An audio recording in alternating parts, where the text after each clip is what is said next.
After 18 months, the Ring of Mendeln is finally fixed. And into this ring, he poured his cruelty, his malice, and his will to dominate all life. One ring to rule them all.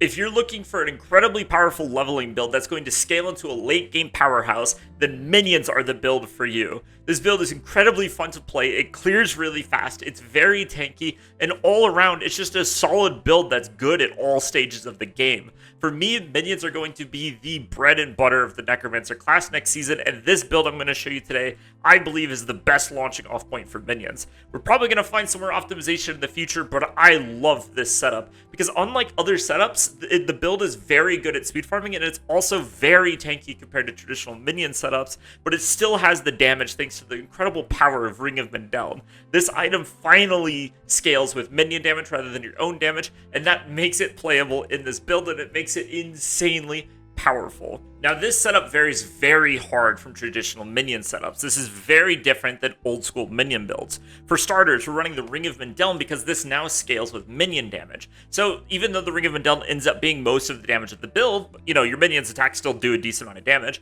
but the Ring of Mendeln ends up being most of the damage of the build, but because it scales with Minion damage, we're stacking tons of Minion damage multipliers, and that's going to scale both the ring and the attacks of your Minions. On top of that, this is a mage-focused build, although warriors actually do a decent amount of damage in this build, by the way, but the golem itself is not worth running. Because remember, the Ring of Mendeln is just a flat number that your minions do every 6 attacks, and because there's only one golem, it ends up not being worth it to run him. You end up sacrificing him for the 35% damage multiplier, because, you know, between our mages and our warriors, we already have 11 dudes, so one extra golem ends up being a very small amount of damage. So, and like I said, one of the things that's really cool about this build is the warriors themselves actually end up doing damage. This shores up a decent amount of weaknesses that minions traditionally had, because the warriors are able to get into melee, do damage, and so for things like suppressor or things that block your mage's attacks, you can still clear them, which is actually a pretty big deal. On top of that, the AoE of the Ring of Mendeln is much bigger than a traditional attack from like a mage, right? Because the Ring of Mendeln does an area of effect attack. This means that it's much easier to kill champions, and it's a lot easier to clear target down like certain mobs, right? Because your AoE is just bigger. Overall, it makes the build feel so much cleaner and so much smoother than the older versions of Minions. Now, one other thing that is way different than traditional Minion builds is that we are dropping Army of the Dead, which is pretty crazy because Army of the Dead has been a stand-in in every single Minion build, in large part because of the unyielding commander aspect, which is currently a 110% damage multiplier while AOD is active. However, there's a lot of problems with AOD. So for starters, AOD currently has a 60-second cooldown. I know it currently says 70, but it's actually 60, it got buffed. So it has a 60-second cooldown and only lasts 7 seconds. And there's nothing you can get on gear to increase the duration.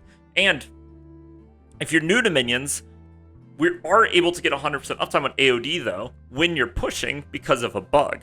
What a surprise! So, how does the bug work? How can we make a 60-second cooldown 0 seconds, and why does it not really work very well in this setup? So, Abhorrent Decrepify. You have a lucky hit chance to reduce all your cooldowns by 1.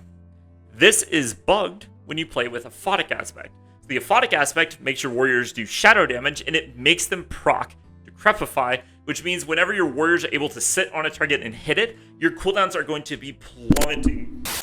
This means whenever your warriors are able to sit on a target, your cooldowns are going to be plummeting down, rapidly going down, and this allows you to actually get 100% uptime on Army of the Dead. However, in this season, pushing content and slow content where your warriors have time to ramp and hit things is not the meta. The meta is to clear easy content crazy fast, and that is where the new ultimate Soul Rift comes in.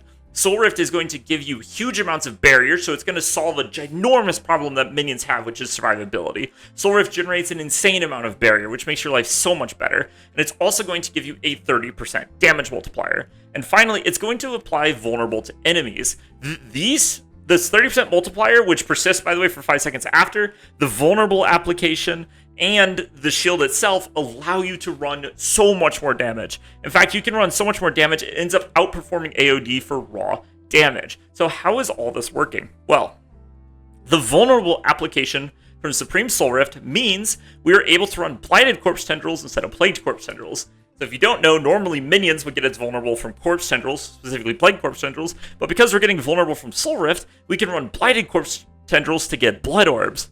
And why are Blood Orbs so good? Well, we can run Blood Begets Blood, where every time we pick up a Blood Orb, we get a 10% damage multiplier, stacking up to 50%. So this actually already is a 50% damage multiplier, just because we're already getting the vulnerable. On top of that, the Soul Rift buff, the 30% damage persists for 5 seconds after Soul Rift ends, meaning that the uptime on Soul Rift isn't as important as Army of the Dead. And there's a few more important things to note. For starters, the cooldown on Army of the Dead is actually, or on Soul Rift is 50 seconds. It's currently 41 set ranks in it, but it's 50 seconds, so it's 10 seconds shorter. And we're able to get stats on gear that increase the duration of Soul Rift. And each of these rolls is like over 20% per roll. We're going to end up almost tripling the duration of Soul Rift up to 21 seconds.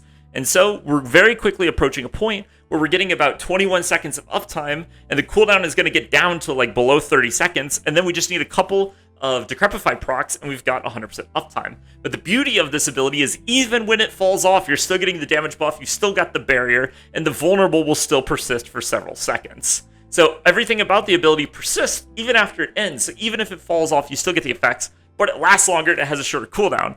And the final piece of it, the really cool piece, is that Soul Rift actually generates essence per second, and it generates quite a bit. In fact, it generates so much essence per second, you're able to run Great Feast for another 45% damage multiplier. And you can start to see why Soul Rift is so much better, right? You're getting all this extra uptime on it. It's got a shorter cooldown. It enables you to run Blood Orbs, so you can run Blood Begets Blood. It allows you to run Great Feast for the damage multiplier. It itself has a 30% multiplier built in, and it applies Vulnerable. It just does so many things. And Soul Rift ends up actually outperforming Army of the Dead, which is crazy that we're passing up a 220% multiplier, but you can start to see why I think that this is the case. And the footage that you're seeing on your screen, right?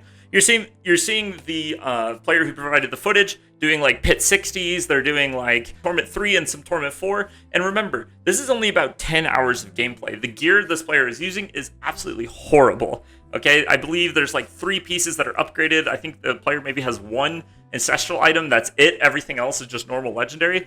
And the legendary aspects all suck, and the glyphs aren't leveled, and everything else. And you can see the build is already clobbering. Once this build is fully online, it is going to demolish World Tier 4, and it's going to be clearing up into the 90s and possibly even 100 for pits. This build is incredible. Now, we do also need to talk about leveling with this build. So, if you get a Mendeln, you're going to immediately start destroying everything, but the reason why this build has become so powerful for leveling is because of the buff to Callan's Edict. So, Callan's Edict used to just give you 3% attack speed per active minion, but it now also gives you 3% damage per active minion. This means it ends up being a 36% damage multiplier once you get a Cult Dominion and you have your Golem out, which is ginormous. So, you're going to be clobbering content while leveling. But there's an important thing I should mention, by the way, which is when you're leveling, if you get a Cursed Aura aspect, you can run Affliction instead of Callan's Edict, so that as you run around the map, the automatic curse from Cursed Aura will actually instantly kill mobs